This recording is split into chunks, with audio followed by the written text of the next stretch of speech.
Hey everybody, how's it going? This is Jackson. I'm Tristan. And today we are here with Jeff Grogg of JPG Resources. And we're in his new space on Michigan Avenue that's going to be opening up sometime soon. So Jeff, tell us a little bit about yourself and how you got started. All right. Jeff Grogg, JPG Resources and Snackworks now. I was at Kellogg's for 18 years before I jumped out and started doing this. Was in product development and then started consulting about 10 years ago. After I left, I was head of R&D at Kashi, and as that got folded into Kellogg's, I decided to jump out and do something or continue in the more entrepreneurial vein. So I've been helping small companies and larger, but particularly a lot of young companies emerge and grow in the food and beverage space. And then Snackworks is manufacturing. We do contract manufacturing for small brands. They might be part of big companies, but small brands as they grow and innovate. So a lot of work in the food innovation space from a couple different angles. So, how did you get into the food industry back in college? Did you study it in college or? Yeah, so I was a food science major at Purdue, which is one of the leading food science schools, and Michigan State has a program also. A lot of the Big Ten actually is big in food science, and so ended up did an internship at Kellogg's and then came back full time. Awesome. So timeline wise, that was around what year? That was, man, you're calling me out. right from the jump. I got the grade. I'm just trying to show your expertise here. So I was an intern in 91 and was full-time started in 92 and was there until January of 2009 when I started JPG. Awesome. So what kind of gave you the push to start JPG? You know, I think it was two things. I felt like my time at Kellogg was sort of done. The Kashi role was very unique. Jumping from Kellogg's down to Kashi at like 11 or 14 billion down to 25 million, which is a good sized company, but a huge change in scale and growing with that over the years. I became more of a business person and not just a technical person. And, that role wasn't going to really exist anymore at Kellogg's. And I said, I could go back into a more traditional role, but I also I didn't really want to. And then I had friends who had started their own businesses or who were working at other smaller places, and were sort of asking me to help them out. So it's a little bit of both, of feeling like my time at Kellogg's had sort of run out and looking for something, and then also having people pulling me a little bit. So it was just perfect timing, a coincidence of the two. Awesome. So you started with JPG. So how long was it that you were just at JPG before you started Snackworks? So when I started JPG, we also started a plant out in Portland, Oregon with a partner out there called Bridgetown Natural Foods that still operates today. So we ended up starting both of them simultaneously. Right. So my buddy Mark, who had been head of operations at Kashi, we started that plant and operated that from 2009 to 2012, mid-year or so. And so really the first 4 years, that grew so fast. We spent almost all of our time on the bakery. And then I left to come back to full-time consulting in 2012. And then, to get to the point, started Snackworks in 2016. Snackworks, we took over the building in March, really started operations in sort of November of 2016. All right, so you said that it is like you're a contract food manufacturer. So you get a contract from a small or big brand to make a certain product, and then you guys just do that and then deliver it to them? Yeah, so most smaller brands, and anymore, even a lot of big brands, are made, the brand doesn't make the product. The brand defines the product and creates it and creates all the specifications, and then a contract manufacturer like us, there's some big ones up in Grand Rapids that do the same type of thing. We produce the food for these people, for their businesses. So that allows everybody to share resources, much like a giant shared kitchen concept, sort of. It's basically the same thing.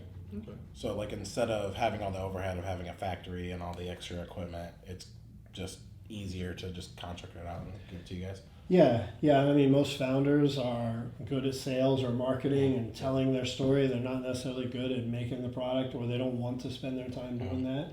And then bigger companies, if they're innovating, doing new stuff, they don't want to invest the infrastructure either. So contract manufacturing enables growth prior to a brand having to make a lot of investment. So that's we make the capital investment and finance that, and our investors and lenders do, and then the brands can just operate and don't have to work, manage manufacturing. That's awesome, because the guy that I listen to always says, do what you're good at, and then hire someone else to do the rest. That way you can be the most productive. Right. Yeah, and that's what most brands do, and a lot of investors want their brands to do that too. That's a belief in most investors is just do that, build your brand, focus on selling and building, and farm the problems out to us. So, are there any, I guess, recognizable products that you guys manufacture that I don't want to say normal, that people wouldn't have an idea that you guys manufacture? Well, we're not, by our contracts at the plant, we're not allowed to disclose who we work for. So there's some you might know, there's a lot you probably wouldn't. But we make products that go into Whole Foods, we make products that go into Walmart, and everybody in between. Okay. Some stuff ends up on Delta Airlines or whatever. So we have a pretty diverse range, even though we're pretty small. We kind of know what Snackworks does now, contract manufacturing. What exactly does JPG do? So JPG has become a little harder to define because we do a lot now. We have 45 people, and we do consulting and contracted services to brands, and that could be a startup, and it could be Nestle or some other giant company, the global brands. We do product development, so we help launch new products. We do supply chain, so we'll help them find a co-man. And not always Snackworks. We work with hundreds of co-mans. It could be finding the right ingredients or developing the right cost model. We do the strategy, help them with their branding and communication, help them build their P&L, so building their business models. We work with them on product stability to make sure when it's on shelf it's going to taste good in 6 months or 9 months. So really diverse range. We've helped create meal kits. We've helped everything from pizzas to ice cream novelties to the latest keto snacks to crickets a few years ago, all kinds of stuff that we get our hands on in that business. Just take your expertise and basically figure out how to help people either change with the times or expand or whatever. Yeah. So we've got really great experts in a wide variety of areas that can help people figure out the problems that they're working through. So I would say it's our job to help them build their business. We're not giving them a template or some plan. Or if you just do this, it's all going to work. It's a lot more complicated. But we just step in and help with whatever the gaps that they have in their business or in their skill set. Do you guys is it normally just contract based, or do you guys take equity, or is all that? It's both. It can be either. We normally do just paid for services, whether it's a retainer or a project, but we do occasionally take equity in some companies, and we do some advising too. I'm on a couple of boards and advisory boards, and those you normally get some equity for, and then occasionally the business will decide to take equity in some companies. So we'd like to do a little bit more of that. I think it's a good partnership, and it helps us have an avenue to working with smaller brands a little easily.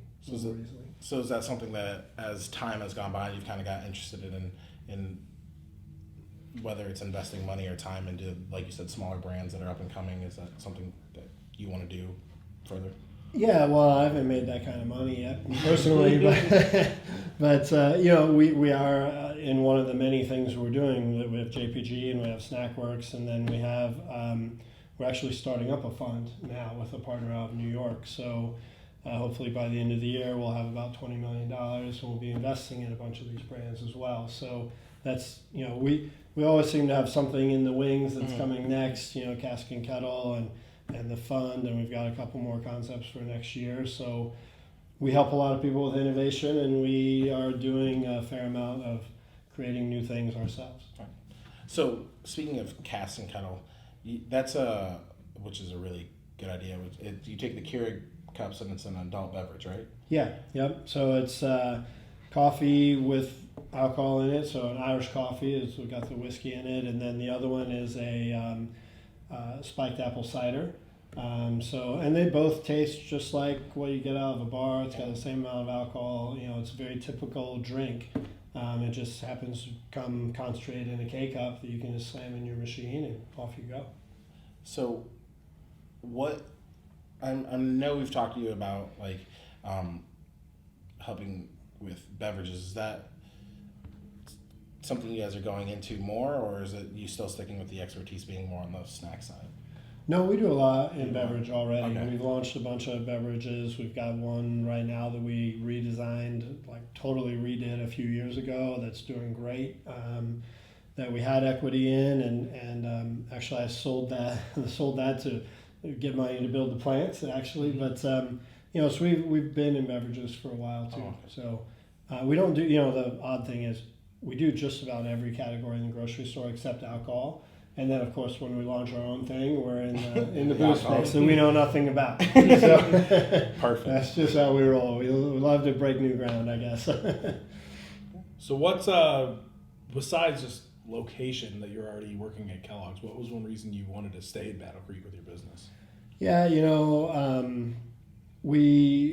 we kicked that around. Like, should we be here? Should we? It'd be easier maybe to be somewhere else, whether it was Grand Rapids or Chicago or whatever. We felt like access to people, access to bringing clients in somewhere that feels a little bigger, access to just the whole food network. Is Battle Creek has a great heritage in food, but there's not a whole lot of companies here.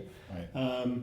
So it came down to really my wife and I talking about, look, we're sometimes complaining about Battle Creek, like it's not as good as we want it to be, and we finally said, look, we're either gonna put up or shut up. We're either gonna move and be somewhere we want to be, or we're gonna try and make Battle Creek be more like we want. So we said, well, JPG can only do so much, but then as we came up with a concept around Snackworks and some other ideas we had, we felt like we can generate some momentum, we can help, we can get involved. So that's really been the goal, is saying, well, all right, we're going to stay here and we're going to try and be contributors to Battle Creek's development.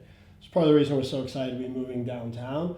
Yeah, it's a better office, we had to move, we need to grow, but it's also we can contribute in this way through JPG. There are people and foundations and others who have money to give and other things, and we're still in the building mode, like you guys, but we can all do something to help. And so presence helps and momentum helps, and creating a network, that's, we want to be a part of all that.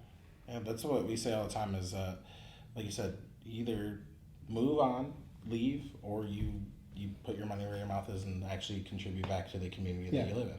So I think that's awesome that that's what you guys decided. And we're excited for you guys to be downtown for sure. Yeah, and then your move down here, you said you got roughly between 30 and 40 employees. That's 30 or 40 more people that'll be downtown 5 days a week, spending money down here and contributing to the area. So that's really great, and it's gonna be big for downtown. Maybe numbers wise, 30 to 40 people aren't what most people would think is a huge hit, but we've just seen, from us and Marquita being downtown, we've seen a huge change on that end of Michigan. Yep. Right, yeah. It's much busier than it ever used to be. Yeah, it's great timing. What you guys are doing, what John Hart and the rest of downtown, everybody contributing. There's you could name everybody, but and what is happening down with Restore 269, and then you got the New Holland Brewery coming in. It's just a lot of momentum now. Obviously, the tower is the big thing. Yeah. We'd love to see that happen. We're just we feel like we're creating the momentum, or it's been created, and we're fueling it a little bit. Like there's never been. I've been here a long time, since '92. There's never been this kind of momentum downtown. It's always felt like it just was sputtering along, and I feel like this is the first time to be really encouraged about. There's a plan, there's the right people, there's momentum. We're excited to be a part of it. Yeah, we're really excited to be down here. Hopefully our future is we're really planning on staying downtown in the quasi downtown area. That's where we've we've spent Yeah. almost a full year now Yeah. cultivating a relationship with the neighborhood, as we call it, and Yeah. we really feel like we're a part of it more than anything else. Actually. Yeah.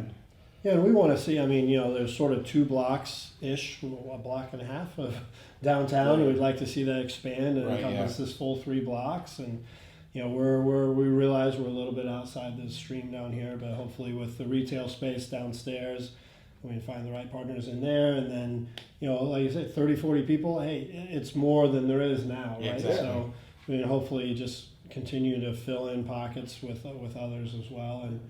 And let's get this thing built up, man. Right. I mean, if you see 30 to 40 more people walking downtown, Right, that's a more lot. people might realize, man, I can walk to the other end. Yeah, It's right. only 2 I was gonna blocks. say It's not that far. that's crazy that you're like, yeah, we're on the other end. I was like, I mean, but it's- in another city, that's like, oh yeah, let's go walk Exactly. across Yeah. the street. Exactly.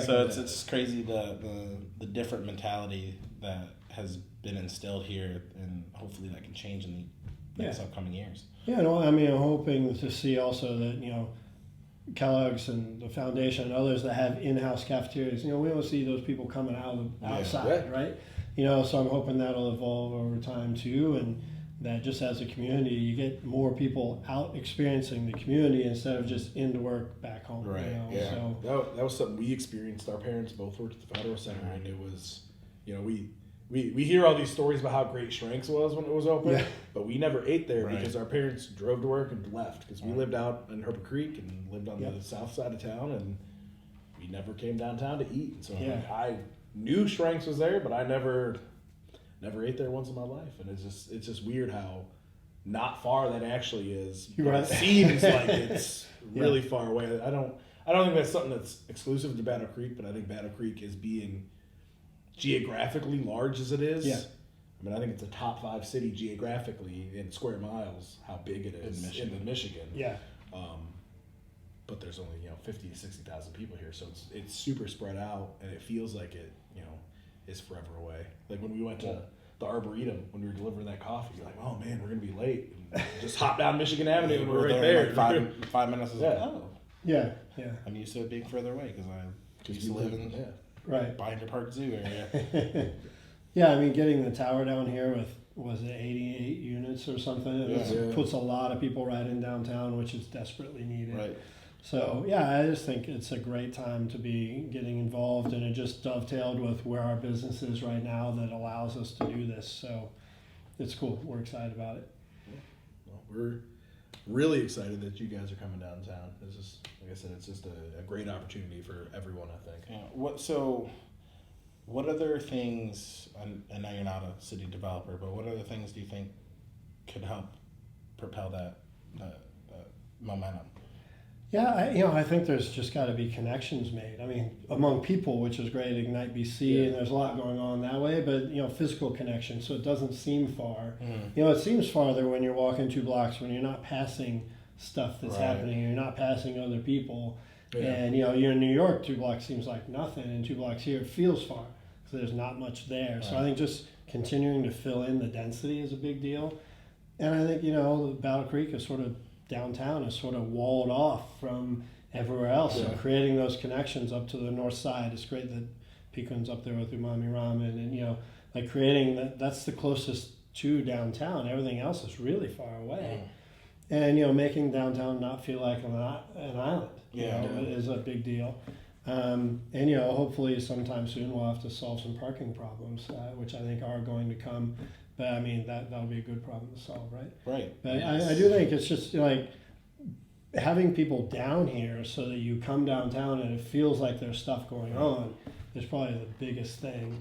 And events don't really cut it. Like you gotta have people here on Tuesday night. Yeah, You gotta have people exactly. here on Sunday afternoon. Yeah. And you only get that if people live here. Exactly. So- That's what the tower I think is going to help, and if they get the space across from where we are right now, if they can get that residential building Yeah. going, or Yep. if they get the one across by the high school that starts creating, like you said, 80 people in one spot. Yeah. So then people are living there. They're going to be able to go to a store or help support a restaurant or something to be open past 5 or 6. Right. And so that's That's the number one thing, man. I think is like people living here, because then they're here and they're here in the evenings, they're here in the mornings, and I think that's the biggest thing. And then just, hopefully some of the bigger entities around downtown will, sort of push people out into the community a little bit more, which would be great. We'd love to see that. And it's just density, like people want to be where there's activity, and I think we're on the right track. Yeah, from our experience, I think we're the only business open on Sundays on Michigan Avenue, and it's a slow grind to get it there, but we've noticed it's busier and busier on Sundays, and when New Holland gets here, I guarantee they'll be open on Sundays. I mean, New Holland being here, the Griffin might reopen. They used to be open on Sundays. Clara's is still open on Sundays, I think. And then, with the tower, I think that's automatically going to make an impact too. So, I feel like in the next 12 to 18 months, we should see some big steps. For sure. Really tangible. That are going to help a lot. And, we'll do our little drop in the bucket. But some of these other things are going to be a lot more significant in changing how downtown feels. Yeah, because I know there's the proposal for the residential across from us. I've heard many people go, "Does Battle Creek need that?" And I was like, "Well, yeah, it does." Yeah. Especially if, like you said, all these things are coming down. They're not quite done yet. So to someone that's not in tune with what's going on, it looks like nothing's quite changed yet. Yeah. But like you said, 12 to 18 months, it's going to be like boom. Yeah.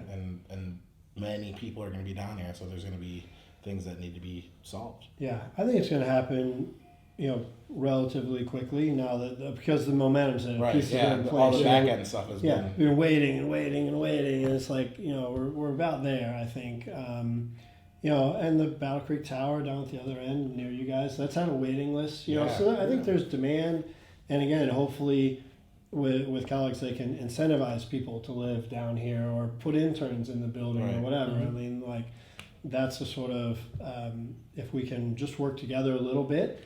Hopefully we can do that. So certainly we're going to be, as we get new people in town, it's like, hey, live here, move right in downtown here.